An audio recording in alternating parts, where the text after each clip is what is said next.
We're back. You're stuck with me again, but it's the last one.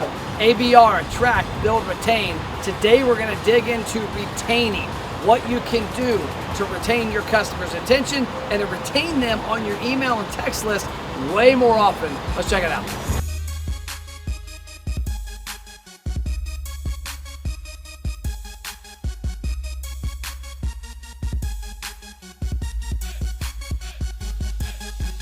Attract, build, retain. As I said outside, this is part 3 of a 3-part series. We're now on retain, how to retain your customers. More importantly, how to retain your customers' attention. See how I pulled that back from the beginning? We started with attract. How do you attract attention? How do you take that attention you're getting to build a database? And then how do you retain their attention via email, text, and social media? So we have a little different philosophy when it comes to retaining customers' attention via email, text, and social media.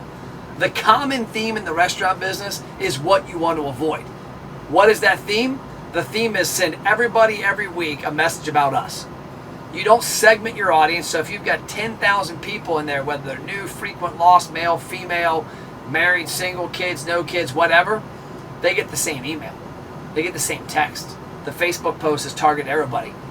The other aspect of it is you're talking about you every week.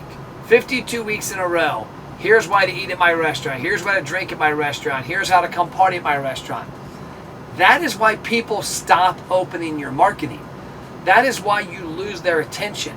That is why they quit coming to your restaurant as frequent, because they're not reminded. Imagine if you sent 52 emails a year and 10 of those 52 got opened. You sent 52 texts and 10 of those texts got opened. Now what if you sent 21 emails and texts and 15 to 18 of those texts or emails got opened? That's what we see happens. When you lower the frequency and you segment and you talk in a more specific manner, people react differently. So we have 4 strategies that we employ. Number 1, we have a campaign every month that targets new customers. It goes after people that we've identified or knew that haven't made the step into the restaurant through the programs we use. Number 2, we have a tactic that goes after lost. If you told us you were lost and didn't take the steps we needed to have you come in the restaurant, we know you're lost. The third one is frequent. We have a campaign every month targeting our frequent customers. In fact, you're looking at what I'm going to talk about in a minute. And the last one is everybody. Now, the other element of that is we segment our messaging somewhere between thirds to fourths. We don't want to talk. If we're going to talk to, for example, your frequent customers, let's say 15 times a year, we don't want to talk to them about the menu every time. It might be 5 topics that are about your restaurant and how to come do business with you. Then it's 5 topics that are kind of in between, and then it's 5 topics that are 100% about them.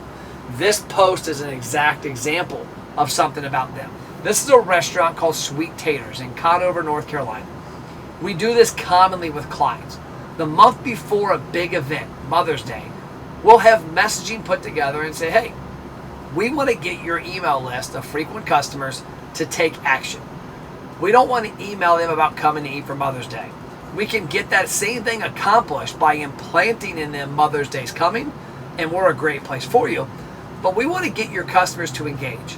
So we send an email out about a Facebook post we made. The Facebook post is leave a memory on here that's special between you and your mother.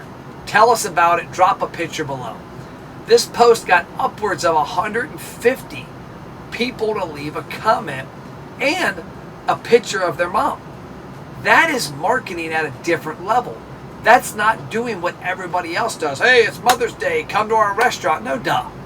Everybody knows that. Everybody does it. That's why your marketing gets, diluted and people quit clicking on it.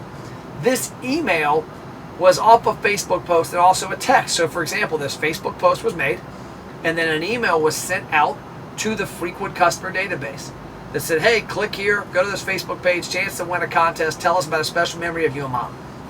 It then triggered a text message if you didn't click the email, and then we had an ad that ran targeting the frequent customers. Okay, break time. Restaurant owners, you're watching MPTV, so you're obviously interested in increasing your sales and profits. But what if I told you you could eliminate the hope and pray out of your marketing? You could spend money and actually see results. Most marketing starts with attention, like a billboard.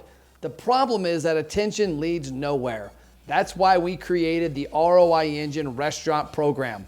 We take attention and gain huge engagement, whether it's in-store or online. We help you build a database with deep customer information that's comprised of email, cell phone, and birthday.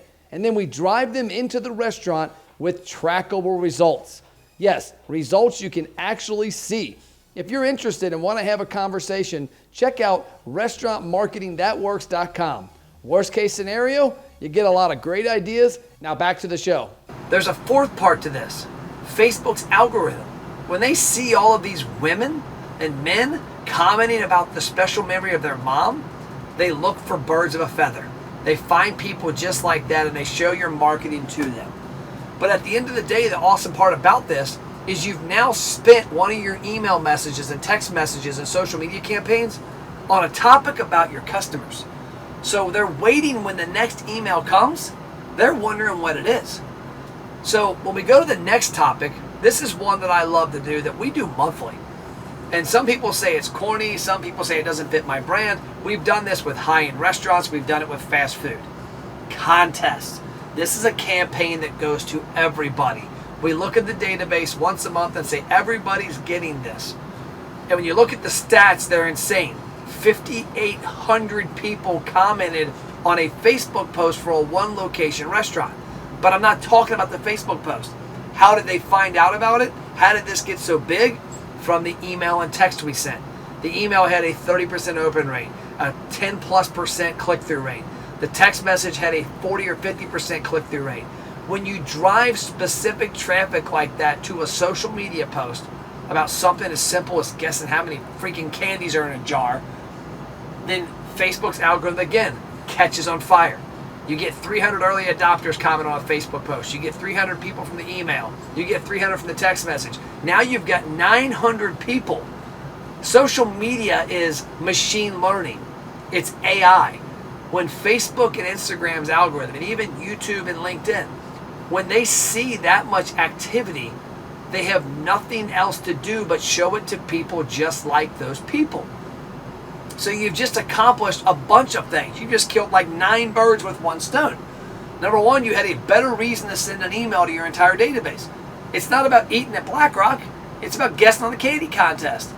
And if you tell me, I don't know, it doesn't fit my brand or it doesn't work, well, the numbers don't lie. 5,200 freaking comments for a Facebook post on a one location restaurant, a 30% open rate, a 50% click-through rate on a text. The numbers don't lie. People take advantage of it. They love it. They want to get involved. The other aspect of it is you got people to engage. Getting an email open isn't necessarily the massive goal. It's getting people to take an action. This email had one message. Click the button. Enter to win. The text message, one button. Click the button. Enter to win. They go to social media. Now all of a sudden you got people active. You got viral. And then on our end, everything like this ties back into our VIP program. That's not why we're here to talk about this. We're here to talk about retention. Restaurant owners, did you know Matt has free online marketing courses that teach you how to successfully market your restaurant? Email support@mattplapp.com to get access to the courses and a free social media content calendar. So I want you to think about your retention like I ended the last segment with every dollar you spend should be about building your database. Every message you send in your email, text, and social media shouldn't be about you. It should be about your customers. Because if you're able to have more relatable conversations more often, you're going to be in their phone more often. And you think about it, your goal is, at the end of the day, to have more attention. If you have more attention, if you have Matt Plapp looking at his phone more often in 52 weeks than he did the prior 12 months, I'm going to eat at your restaurant more often. And what gets me to engage might not be your awesome buffalo wings, your new spaghetti, your wine list. What gets me to engage is a contest about candy, a contest about the music you have at your place. I was at one the other day, they had an email that went out about go here and vote for your favorite band. Had nothing to do with the restaurant as a favorite band, but it leads back to the restaurant because they do entertainment. Think about what you can do on an annual basis to have more specific conversations. So I'll end it with this. Number one, we talked about last time when you're building your database, new, frequent, and lost. If you can do that, have conversations each month with your new people that are different than your frequent and lost in your retention. Your frequent customers are going to engage in that Mother's Day contest. Your new customers are not. Why would they engage in something that's not of interest to them? They're just not going to. The same goes for a contest. Everybody's going to do it, not just your frequent. It's simple. But then you've got to look deeper than that, and you've got to make sure that you're not messaging everybody all year long the same exact stuff about you. Attract, build, retain. That was retain. I hope you retained something from these past 3 episodes. I'll see you next time on MPTV.